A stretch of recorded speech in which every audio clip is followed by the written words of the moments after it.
السلام علیکم ورحمۃ اللہ ناظرین، سب سے پہلے آپ سے درخواست کہ اگر ابھی تک ہمارے چینل کو سبسکرائب نہیں کیا تو جلدی سے سبسکرائب کر لیجئے، کیونکہ سبسکرائب کرنے کا مطلب ہے ساتھ جڑنا۔ آپ ہمارے ساتھ جڑیں گے تو ہمیں بھی شکتی ملے گی اور حق کی دعوت کا پیغام گھر گھر پہنچے گا، سچ کا بول بالا ہوگا اور جھوٹ کا منہ کالا ہوگا۔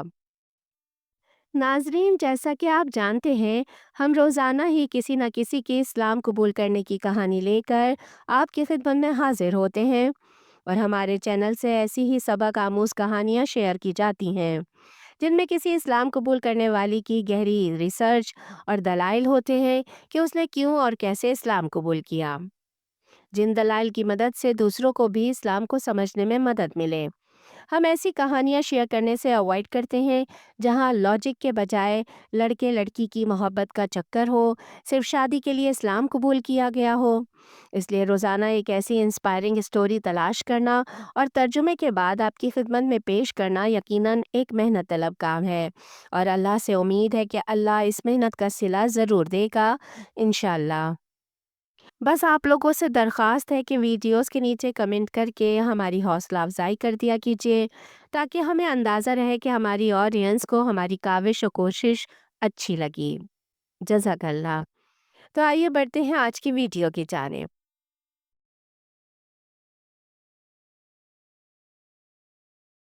السلام علیکم۔ یہ ایک ویڈیو ہے جس میں میں بتاؤں گی کہ میں نے اسلام کیوں قبول کیا۔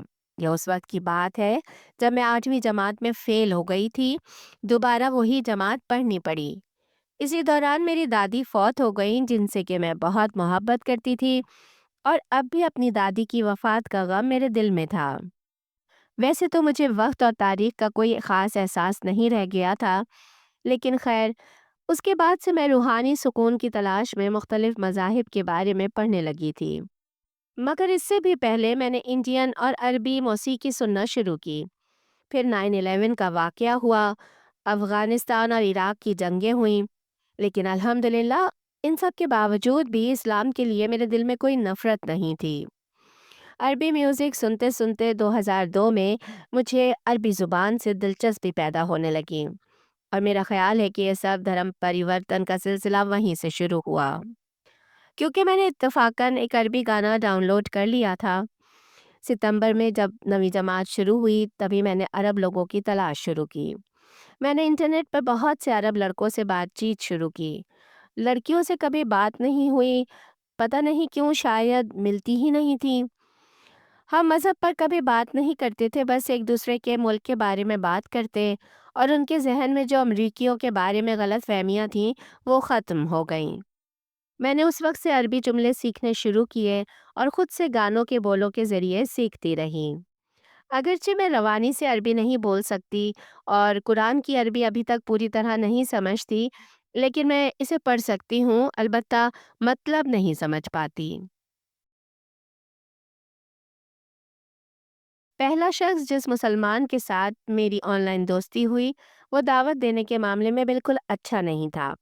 وہ مجھ پر زبردستی کرتا تھا کہ میں فوراً اسلام کے بارے میں سیکھوں، اور میں نے اس کے رویے سے تنگ آ کر اس سب سے دور ہونا شروع کر دیا۔ وہ مجھ سے کہتا کہ تم مذہب کے بغیر کچھ نہیں ہو۔ یہ بات مجھے بہت بری لگی۔ مجھے اس کا زبردستی کرنے والا انداز بالکل پسند نہیں آیا، اور اسی وجہ سے میں نے کافی عرصے تک دوبارہ اسلام کی طرف توجہ نہیں دی۔ وہ تجربہ میرے لیے کافی صدمہ خیز تھا۔ مجھے اسلام کے بارے میں کچھ بھی پتہ نہیں تھا، یہاں تک کہ 9/11 سے پہلے میں نے اسلام کا لفظ بھی کبھی نہیں سنا تھا۔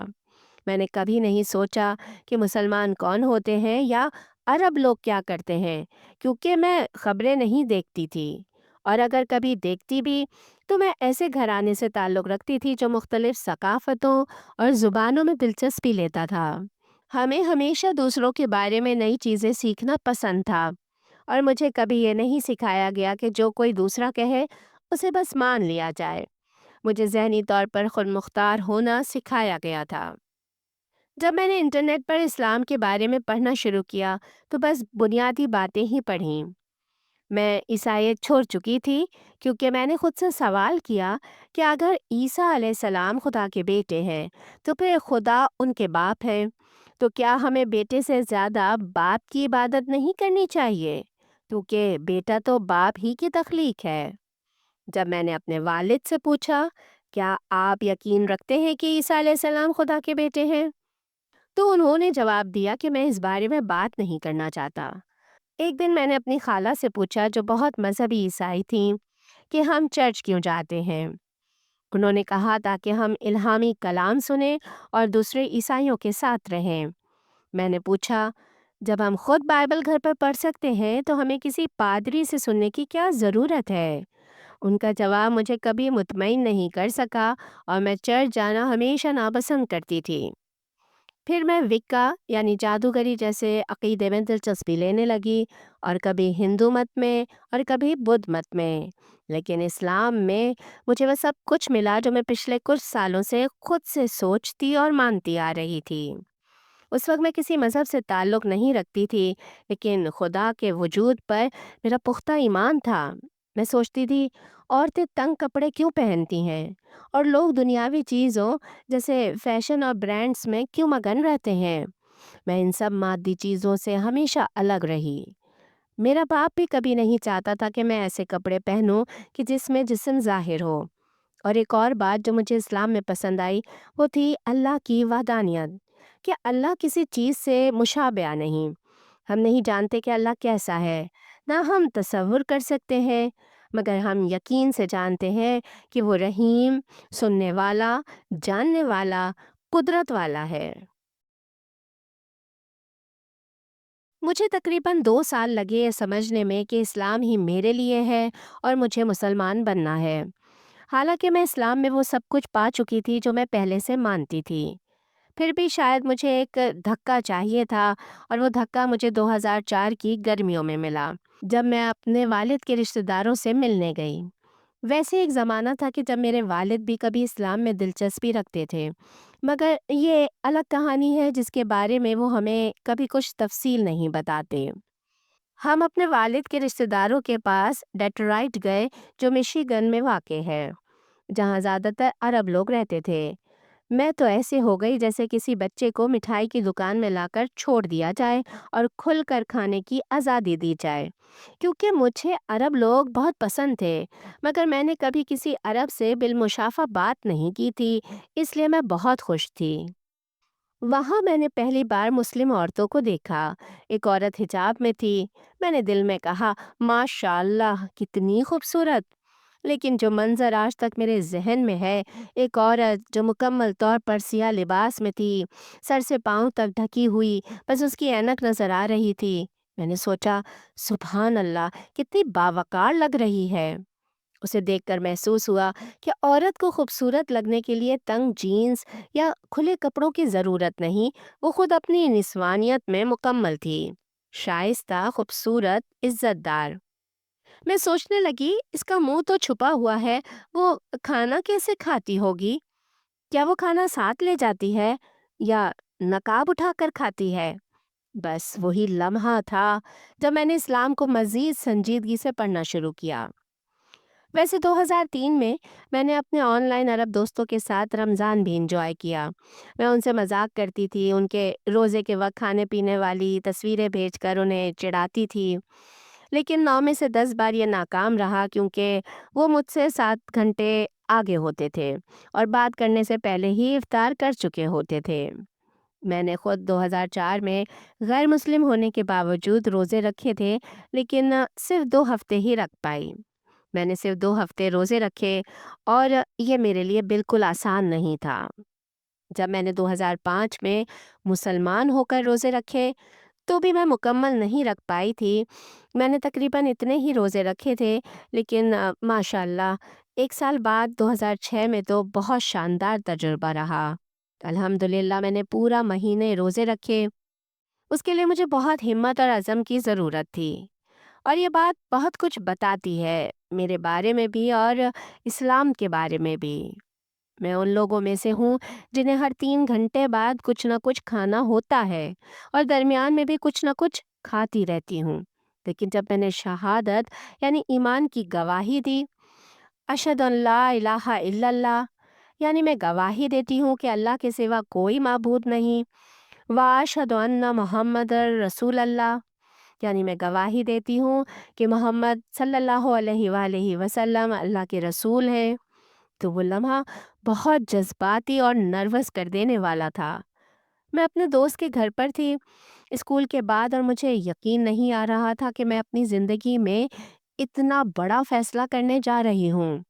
میں عام طور پر ایسی صورتحال میں خود کو نہیں ڈالتی جہاں اتنا بڑا اور زندگی بدل دینے والا فیصلہ کرنا پڑے۔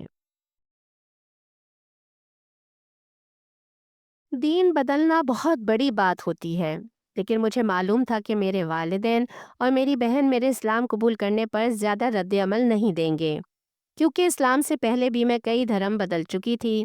میں اپنے پیرنٹس کو پہلے بھی اطلاع دے چکی تھی کہ میں ویکن ہوں، پھر ایک دن ان کو بتایا کہ آج سے میں ہندو ہوں وغیرہ، یعنی میں کئی مرحلوں سے گزری تھی، اس لیے میں جانتی تھی کہ وہ اسے محض ایک نیا مرحلہ ہی سمجھیں گے، اور بالکل ایسا ہی ہوا۔